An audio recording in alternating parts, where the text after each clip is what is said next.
Sprint planning is one of the critical Scrum events that precede the sprint.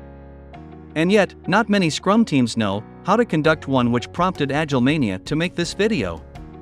Sprint planning marks the start of the sprint by specifying the work to be done during the sprint. This activity is done with the collaboration of the entire Scrum team.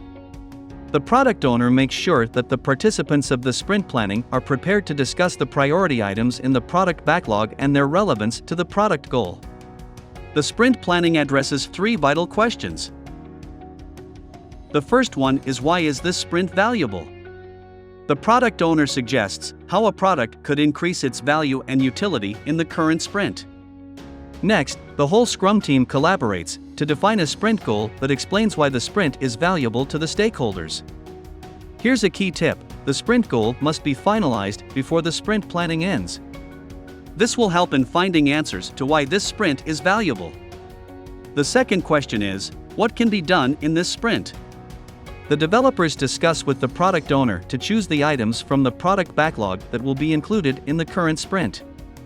The Scrum team will do backlog refinement, which will help in having clarity, confidence, and understanding. This will help you decide what can be done in this sprint.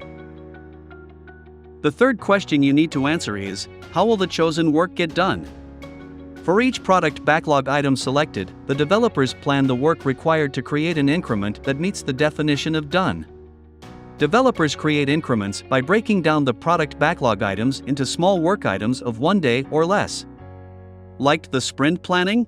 Follow Agilemania for the next video on sprint planning.